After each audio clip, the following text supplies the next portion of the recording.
Hey guys, um, about a few months ago, 4 months ago, I made a video, a like new Citizen Aqualand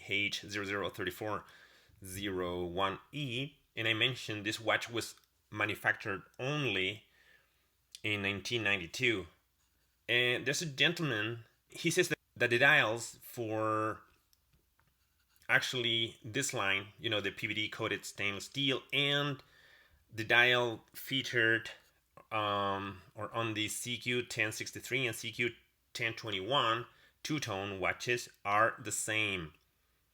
Well, actually, that's true.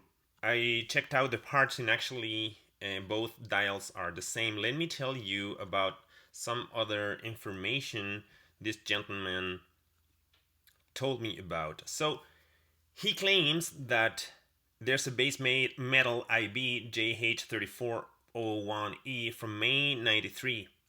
And there's also a PVD from 91, but that one is not marked base metal IB on the back.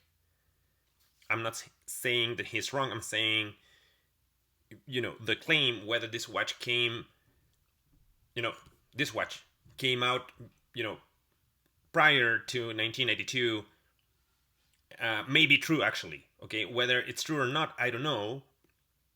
The the catalog that I came across a few years ago didn't mention anything about the year 91 or 93.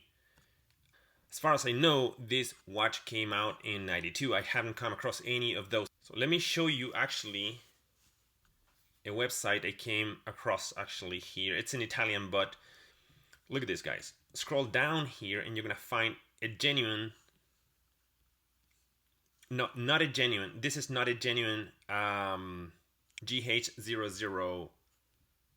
It may be true that the watch was manufactured in 91, but it's extremely strange actually. The coat fades away so easily. Now there's a real one down here. So this is a real GH00 because we have here base metal IB. Also, it's from 1992 actually. The paint seems to be fading away down there. Actually, it's not like the solid coat from this watch down here. So my theory actually is that they painted the case of this watch. So this is not a genuine GH00, a PVD stainless steel. And indeed, so they say it's probably up to 90% of a modified watch. So they probably applied a treatment to the case. So it could be probably a common C023 two-tone. All right. So that's what I wanted to tell you about this model. Moreover, this gentleman down there, he provided me with super useful information about the classification, like further classification of these watches. Well, you can read out like the comment down here. He says you have much to learn about Citizen case markings and serial numbers, so please don't spread more disinformation. Well, actually, that's not the goal of the of my video. I just love the watches, and I'm trying to understand a little bit about the manufacturing of all these watches.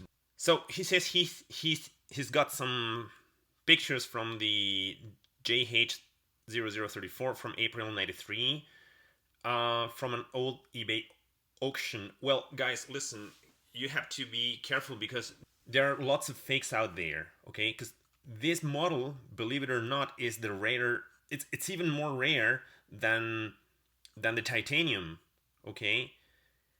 Because all the titanium line came up in the 80s, well, up to the C027 module. The C028 and 29 came out in the 90s, okay? So my theory, and this is only a theory, is that this watch, the actual stainless steel, all right, was manufactured in 92, but people didn't like it. Well, they didn't appreciate it as much as they did like the titanium, okay? So it didn't sell well, but that's my theory actually. I mean, like this gentleman mentions, I'm learning. Now, oh, by the way, he mentions here that there's a 91 PVD marked stainless. He's seen only two. He's come across only two in Sweden, in Finland. Okay, so that points probably to a Nordic market distribution, though we're not sure about it. He might be right. Again, listen, I'm not saying he's wrong. I'm saying this gentleman very kindly pointed out at, probably a mistake that I made in that video, but I'm not sure. Let me show you now my collection, and let me show you something very interesting that I came across on one of my Aqualands. Okay guys, so this is my collection of Aqualands. On the back there you have the first gen Aqualand, and these are the second gen Aqualand. I have these two versions. Actually, they look the same, but they're not. I think I explained to you in a previous video, actually, the basic differences, including the case backs and stuff like that. This one I got from Random Rob. So you can check out here as well the case back and the model number down there. See? Down there at the bottom. So yeah, I'm not gonna get rid of this watch anytime soon, actually. By the way, I'm wearing today my SKX 011 J1. So I got this one as a gift for Christmas. And it's an amazing watch. I love it. I'm enjoying the SKX very, very much indeed. Let's talk about the Aqualand first gen. So like I mentioned in the video, here you have actually the JH0034.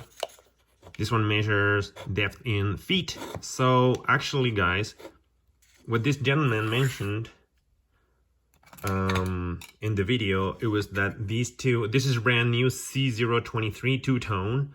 These two have the same dials, and that's absolutely true. So he was right. They feature the same dial, these two models down here. That one came out in '92. There's the titanium version as well of the Aqualand, the Enzo, all titanium. It's beautiful, beautiful piece, actually. I don't wear this watch, I keep it on the box. But anyway, I was playing around a little bit with these watches, and I realized, okay, the bezel insert down here looks different from the insert on this watch. See, that one is blue. I don't know if you can see there. It's blue, whereas this one down here is black. So I would say this is the more common of, the two models. So actually, this is the only blue insert that I have here in my collection, actually. All right, so black dial, all of these are black dials down there. Of course, we must exclude the American version of the Aqualand because it's got no insert, so I'm gonna put it away, actually. But there's also one major difference here, and I have no idea why. So we have the color, okay, different colorways here, blue and black. So I'm gonna put the blue away. And if you look at these two watches carefully, both inserts are black as well, okay?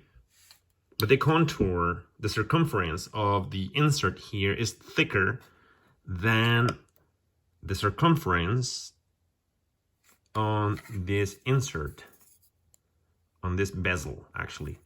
They look different. Now, this is a pattern that's repeated, actually, on all of these versions. Actually, let me show you a PVD coated with a thicker, circumference here, a thicker bezel, if you will, against, the insert from a titanium. I mean, the inserts are the same, but, the circumference, the bezel circumference, right? The edge, if you will, of the insert here is much thicker than this one. Why is that so? Well, I have no idea why. What happened with these bezels actually? So if you compare, for example, this bezel, all right, look how thick it is. It's a golden bezel actually, but it's going to be much thicker than the bezel on this watch. See, being two tones both watches, super thick bezel here and a light thin bezel on this watch. Both are C023, both are two-tone. Now, with the silver version, you already noticed the same phenomenon happens, right? So you have super thick bezel down here and a rather thin bezel down here. So that one's thin, that one's a thick bezel. Why? The question is why? What happened? Were these two watches manufactured, you know, in at different places, locations, or companies, or countries, or what? What happened? Why is the insert here, the bezel insert, blue against a black insert? That's homework for all of us Aqualand lovers, guys. So thanks so much for watching, and see you in the next one.